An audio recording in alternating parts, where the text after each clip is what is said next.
வணக்கம். இது தடம் நியூஸின் மாலை நேர செய்திகள். செய்தி ஆசிரியர் அரியராசா தினேஷ், வாசிப்பவர் மதுஷியா மகேந்திரன். முதலில் தலைப்புச் செய்திகள். நாட்டின் பல மாவட்டங்களுக்கு மண் சரிவு எச்சரிக்கை. மக்களுக்கு மகிழ்ச்சி தகவல். இன்று வங்கிக் கணக்குகளுக்கு வரும் பணம். யாழில் இடம்பெற்ற கோர விபத்து, சம்பவ இடத்திலே பலியான இளைஞர். 2019 ஆண்டின் பொருளாதார நிலைக்கு அடுத்த ஆண்டு செல்வோம், அமெரிக்காவில் அனுர உறுதி. பரந்தன் ரசாயன தொழிற்சாலை குறித்து அரசின் திட்டம், குவியும் வேலைவாய்ப்புகள். தொழில்நுட்ப கோளாறால் புகையிரத சேவைகளில் தாமதம். பண பரிவர்த்தனையால் ஏற்பட்ட தகராறில் ஒருவர் பலி. தொடர்பான விரிவான செய்திகள். நிலவும் சீரற்ற காலநிலை காரணமாக நாட்டின் பல மாவட்டங்களுக்கு மண் சரிவு எச்சரிக்கை விடுக்கப்பட்டுள்ளது. அதன்படி காலி மற்றும் ரத்தினபுரி மாவட்டங்களுக்கு முதலாம் நிலை மண் சரிவு எச்சரிக்கை விடுவிக்கப்பட்டுள்ளது. களுத்துறை மற்றும் மாத்தறை மாவட்டங்களுக்கு இரண்டாம் நிலை மண் சரிவு எச்சரிக்கை விடுக்கப்பட்டுள்ளதாக தேசிய கட்ட ஆராய்ச்சி நிறுவனம் தெரிவித்துள்ளது. மேற்கு சப்ரகமோ மற்றும் வடமேற்கு மாகாணங்களிலும் காலி, மாத்தறை, கண்டி மற்றும் நுவரெலியா மாவட்டங்களிலும் அவ்வப்போது மழை பெய்யக்கூடும் என தெரிவிக்கப்பட்டுள்ளது. குறித்த விடயத்தை வளிமண்டலவியல் திணைக்களம் இன்று வெளியிட்டுள்ள அறிக்கையில் குறிப்பிட்டுள்ளது. சில இடங்களில் சுமார் 100 மில்லிமீட்டருக்கு வரை பலத்த மழை பெய்யக்கூடும் என தெரிவிக்கப்பட்டுள்ளது. வடமத்திய மாகாணத்தில் சில இடங்களில் மழையும், ஊவா மாகாணத்திலும் அம்பாறை மற்றும் மட்டக்களப்பு மாவட்டங்களிலும் பிற்பகல் 2 மணிக்கு பிறகு மழை அல்லது இடியுடன் கூடிய மழையும் பெய்யக்கூடும் என தெரிவிக்கப்பட்டுள்ளது. மத்திய மலைநாட்டின் மேற்கு சரிவுகளிலும் மத்திய, வடக்கு, வடமத்திய மற்றும் வடமேற்கு மாகாணங்களிலும் திருகோணமலை மற்றும் ஹம்பாந்தோட்டை மாவட்டத்திலும் அவ்வப்போது மணிக்கு 40 தொடக்கம் 50 கிலோமீட்டர் வேகத்தில் ஓரளவு பலத்த காற்று வீசக்கூடும் என தெரிவிக்கப்பட்டுள்ளது. மேலும் இடியுடன் கூடிய மழை பெய்யும் போது தற்காலிகமாக பலத்த காற்று மற்றும் மின்னல் தாக்கத்தால் ஏற்படும் சேதங்களை குறைக்க போதுமான முன்னெச்சரிக்கை நடவடிக்கைகளை எடுக்குமாறு தெரிவிக்கப்பட்டுள்ளமை குறிப்பிடத்தக்கது. செப்டம்பர் மாதத்துக்கான அஸ்வெசும முதியோர் உதவித்தொகை தொடர்பில் அறிவிப்பு ஒன்று வெளியாகியுள்ளது.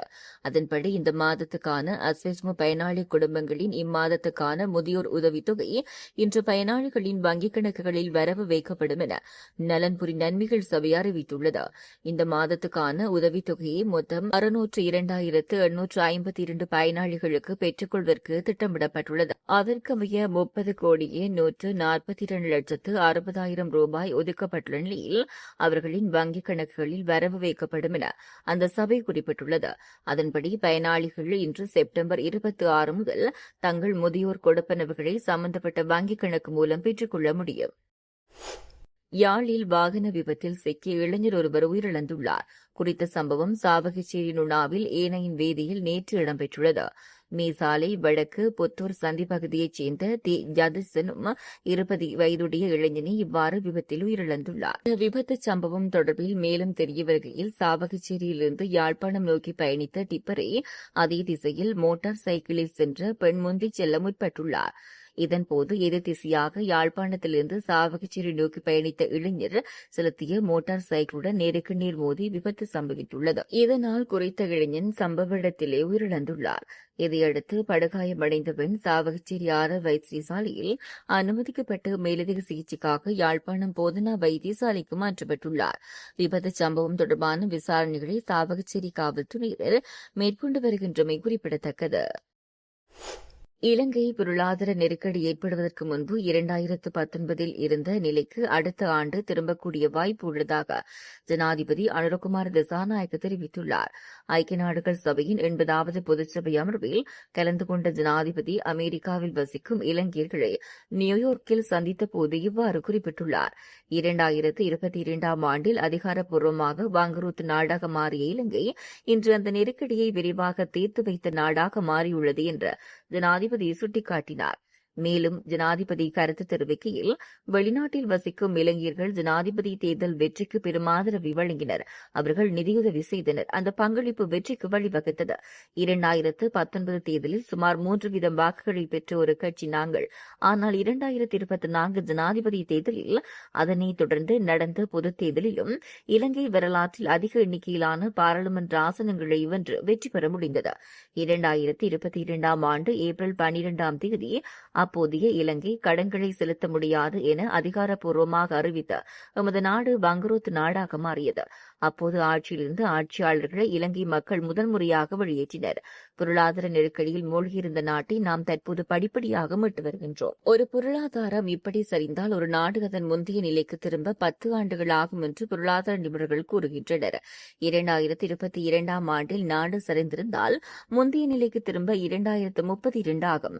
ஆனால் நாடு சரிவதற்கு முன்பு 2019 இருந்த பொருளாதாரத்தை அடுத்த ஆண்டு நாம் அடைய முடியும் என்று நினைக்கின்றோம் என்றார். பரந்தன் ரசாயன தொழிற்சாலையில் சோடா மற்றும் குளோரின் உற்பத்திகளை மேற்கொள்வதற்கு அரசாங்கம் திட்டமிட்டுள்ளது. அதன்படி பொது தனியார் கூட்டு திட்டமாக இந்த நடவடிக்கைக்கு உள்ளூர் மற்றும் வெளிநாட்டு முதலீட்டாளர்களை நாடுவதாக அமைச்சர் நலிந்த ஜெயதிச தெரிவித்துள்ளார். பரந்தன் ரசாயன தொழிற்சாலை அமைந்துள்ள வளாகத்தில் சோடா மற்றும் குளோரின் உற்பத்தி ஆலையை மீண்டும் ஆரம்பிப்பதன் சாத்தியப்பாடுகள் குறித்த ஆய்வுகள் நிறைவடைந்துள்ளதாகவும் அமைச்சர் குறிப்பிட்டுள்ளார். அரசாங்கத்துக்கு சொந்தமான நிறுவனமான பரந்தன் ரசாயன தொழிற்சாலையில் ஒதுக்கப்பட்ட 30 ஏக்கர் நிலத்தில் செலுத்தப்படுவதற்கு முன்மொழியப்பட்ட திட்டத்துக்கான முதலீட்டாளர்களை தேடும் நடவடிக்கைக்கு அமைச்சரவை ஒப்புதல் அளித்துள்ளதாகவும் அவர் கூறியுள்ளார். இதனூடாக சுமார் 95 நேரடி வேலைவாய்ப்புகளையும் சுமார் 2000 மறைமுக வேலைவாய்ப்புகளையும் பெற்றுக்கொள்ள முடியும் என்றும் அமைச்சர் நலிந்த ஜெயதிச குறிப்பிட்டார். அம்பேபுசு பேருந்து நிலையம் அருகே உள்ள புகையிரதம் ஒன்றில் தொழில்நுட்ப கோளாறு ஏற்பட்டுள்ளது. இதன் காரணமாக பிரதான மார்க்கத்திலான புகையிரத சேவைகளில் தாமதங்கள் ஏற்படக்கூடும் என்று புகையிரத திணைக்களம் அறிவித்துள்ளது. நீர்கொழும்பு போலீஸ் பிரிவுக்குட்பட்ட பெரியமுலு பகுதியில் தாக்குதல் காரணமாக ஒருவர் உயிரிழந்துள்ளதாக போலீசார் தெரிவித்தனர். தாக்குதலின் பின்னர் நீர்கொழும்பு வைத்தியசாலையில் அனுமதிக்கப்பட்ட நிலையில் சிகிச்சை பலனின்றி அவர் உயிரிழந்துள்ளதாக நீர்கொழும்பு போலீசார் தெரிவித்துள்ளனர். நேற்று வியாழக்கிழமை இந்த சம்பவம் பதிவாகியுள்ளது. உயிரிழந்தவர் டெல்மார் வத்த ஹல்கிரான் ஓய பகுதியைச் சேர்ந்த 44 வயதுடையவர் என விசாரணைகளில் தெரியவந்துள்ளது. அவர் நீர்கொழும்பு பெரியமுல பகுதியில் வர்த்தக நிலையம் ஒன்றில் பணிபுரிந்து வந்துள்ளார். மேலும் பண பரிவர்த்தனை தொடர்பாக அடையாளம் காணப்பட்ட ஒரு நபருடனான தகராறு காரணமாக ஏற்பட்ட தாக்குதலில் அவர் உயிரிழந்துள்ளதாக ஆரம்பகட்ட விசாரணைகளில் தெரியவந்துள்ளது. சடலம் பிரேத பரிசோதனைக்காக நீர்கொழும்பு வைத்தியசாலை பிணவரையில் வைக்கப்பட்டுள்ளது. இந்த சம்பவத்துடன் தொடர்புடைய சந்தேக நபர் அடையாளம் காணப்பட்டுள்ளதாக தெரிவிக்கப்பட்டது. மேலும் சந்தேக நபரை கைது செய்ய நீர்கொழும்பு போலீசார் மேலதிக விசாரணைகளை மேற்கொண்டு வருகின்றனர். இதுபோன்ற செய்திகளை தெரிந்து கொள்ள தடம் நியூஸ் சேனலை சப்ஸ்கிரைப் செய்து அருகில் உள்ள பெல் பட்டனை கிளிக் செய்யுங்கள். மேலும் இதுபோன்ற செய்திகளை உடனுக்குடன் தெரிந்து கொள்ள தடம் fm.com என்ற இணையதளத்தின் வாயிலாகவும் எங்களுடன் இணைந்து கொள்ளுங்கள்.